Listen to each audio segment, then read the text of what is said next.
Olá, saudações cristãs, para a sua vida. Bom, eu queria falar um pouco, um vídeo opinativo, sobre a questão. Você já deve ter reparado que no meu canal eu uso muito o termo cristão. Já repararam, talvez, que tem vídeos de padres católicos, de pastores evangélicos, mas que, no geral, quando eu vou fazer vídeo meu, eu sempre me refiro ao cristianismo em si e não a uma denominação. Pois bem, eu não frequento denominações, tá? E não tenho nada contra alguém que frequente, desde que essa pessoa tenha o discernimento de ver se a igreja que ela está frequentando é realmente uma igreja cristã, ou é mais uma dessas seitas que abundam por aí, fundadas com o objetivo de angariar dinheiro, né? Fácil, e que distorcem o evangelho. Então, assim, vamos lá. Católico, né? Eu vou tentar pôr aqui a palavra aqui em cima, aqui a palavra no grego. Significa algo do tipo que abrange o todo, ou a soma de tudo, ou universal, né? E a denominação mais antiga, né, que temos atualmente é a católica, né? Nasceu lá no quarto século, né? Temos também o termo evangélico, né? Que em tese deriva aí, também vou tentar pôr aqui, deriva do Evangelho, né? E algo que seria assim firmado no Evangelho, algo que se baseia nos Evangelhos, né? As palavras de Cristo. A grande questão é, Jesus falou para a gente negar nós mesmos, tomar nossa cruz e ir após Ele, seguir Ele, né? Nós devemos ser discípulos, ou seja, seguidores de Cristo. Isso nos faz cristãos, não nos faz evangélicos ou católicos. Essas são denominações. Essas denominações ou formas de se nominar, de se chamar a si mesmos, surgiu a partir do quarto século, ano 300 e pouco, mas nem sempre foi assim. As igrejas não se nominavam, eles eram simplesmente cristãos. Eles passaram a ser chamados assim lá em Antioquia. Isso está registrado no livro de Atos, em Atos dos Apóstolos. Então vamos lá. Você pode ser católico, praticante, não necessariamente o religioso, aquele que acende imagens para, acende velas para imagens e frequenta a missa, mas é uma pessoa vazia que não tem o viver de Deus. Então você pode ser um católico, mas um católico, em vez de um católico religioso meramente, o católico espiritualizado, que cultiva a espiritualidade cristã. Então você vai ser o católico, vai ir na missa, na paróquia, nada contra, eu super acho de boa, acho lindas as igrejas católicas, principalmente no interior delas, elas realmente são algo que chama, é um chamado à oração, você entra em um ambiente de paz, uma tranquilidade que você não vê na evangélica. E realmente as pessoas entram ali com a crença de ser um local santo, elas procuram respeitar. Todo mundo fala baixo, é diferente da igreja evangélica, parece que as pessoas estão na rua, estão na feira, e eu sei porque eu fiz parte de muitas denominações, principalmente de bairro, as pessoas não têm o mínimo de noção. Então, assim, é um ambiente muito respeitoso. Se você for um católico esclarecido, você vai ter o discernimento, como a própria teologia católica ensina, de não adorar imagens, né? Apenas ter uma espécie de devoção ou de reverência, e você vai sempre orar a Deus em nome de Jesus. Pelo menos muitos padres da renovação carismática católica falam da importância do nome de Jesus na oração. Eles não são pastores, eles estão falando isso baseado na Bíblia. Então você pode até ter sua reverência, seu respeito por Maria e por os demais santos, né? Eu mesmo tenho muitos livros de santos, né? Como, por exemplo, o livro da Santa Teresa d'Ávila, eu tenho de São João da Cruz, eu gosto muito. Da teologia mística católica, eu gosto muito de ler os escritos dos santos, né? Mas assim, eu não faço preces e nem peço nada para eles, porque isso seria como um espiritismo. Eu vou falar com uma pessoa morta? Não, eu peço tudo a Deus em nome de Jesus e ele me atende.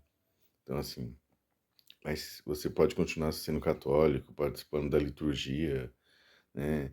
Fazendo tudo, ouvindo a homilia do padre ali na paróquia todo domingo. Não tem problema, gente, você ser católico, desde que você seja cristão, seguidor de Jesus Cristo, né? é a sua confiança nele. Vamos lá para o outro lado, evangélico. Você pode ser evangélico, você pode frequentar a igreja, ter um pastor humano, né? Embora o verdadeiro pastor é Jesus, né? Ele é o pastor do Salmo 23, e ele te guia a águas tranquilas e a pastos verdejantes, mas você entende a importância de um líder humano ali para te orientar, te mostrar o caminho ali da palavra, e te esclarecer nas escrituras. Se for assim, é um pastor mesmo. Tem muitos aí que não são, que nem visita. Como dizia o finado Daniel Mastral, pastor tem que ter cheiro de ovelha. Mas muitos pastores nem visitam a casa dos membros, não tem mínima intimidade. E é tudo menos. E querem dizer que é uma família, é tudo menos uma família, né? Um reino de hipocrisia, de falsidade. Isso não convém. Agora você pode estar lá, seja qual for sua denominação, presbiteriano, batista, assembleiano, seja você arminiano, né? Que eu estou falando sobre questão soteriológica aí. Se você é calvinista, seguidor de Calvino, de Armínios, né? O arminiano.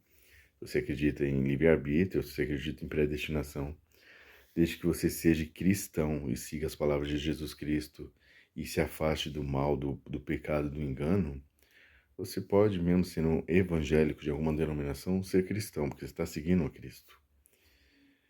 Então, assim, o cristão, mesmo no meu caso, o cara que não frequenta uma denominação, ele é seguidor de Cristo, mesmo se ele não for evangélico, ele não é um desigrejado. Ele não vai na igreja evangélica, é desigrejado. Para com essa besteira. Ele não é católico, só há salvação dentro da igreja católica. Para dessa besteira, que quem salva é Jesus Cristo.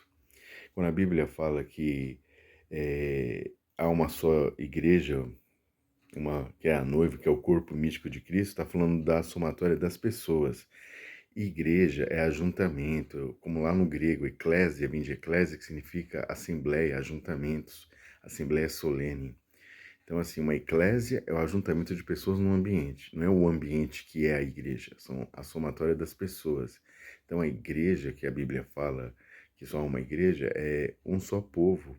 Não importa se você é evangélico da Assembleia de Deus, da Batista, se você é da igreja da Renovação Carismática Católica, se você é da igreja católica ortodoxa, não importa se você, qual seja a sua denominação. Sendo cristão, se você está em Cristo, nova criatura você realmente nasceu de novo, então você é cristão. E se você não faz parte de nenhum desses movimentos, mas segue a Jesus Cristo, acredita na Santíssima Trindade, lê a palavra de Deus, louva ao Senhor e tem um reto proceder, eu tenho certeza, meu irmão, se Jesus habita seu coração, se aqui dentro do seu coração há uma nascente que jorra para a vida eterna, tenha certeza que você não é desigrejado, você é parte da Igreja de Cristo. A Igreja de Cristo é o somatório das pessoas salvas que amam a Jesus Cristo e que se santificam na católica, na evangélica, na ortodoxa. Então é a somatória, isso que é a igreja, não é a placa, não é a denominação, não é a igreja chefiada pelo Vaticano, né, os templos ou denominações chefiadas pelo Vaticano que é a Igreja de Cristo, nem aquela que tem a placa lá do Erra Erra Soares ou do Pedir Mais Cedo, não. Vamos parar com isso. São meros homens. Alguns são de Deus, outros são falsos profetas, e cada um terá de Deus a sua recompensa. Mas você tem que ser seguidor de Cristo, mesmo se você decidir frequentar um templo. E que se você fizer, que de preferência você procure bons mestres da palavra de Deus e bons ensinadores, né, do evangelho verdadeiro, que é cristocêntrico, Cristo no centro. E não aquela coisa coach que tenta te massagear em vez de te alertar sobre o pecado. Então, basicamente é isso, gente.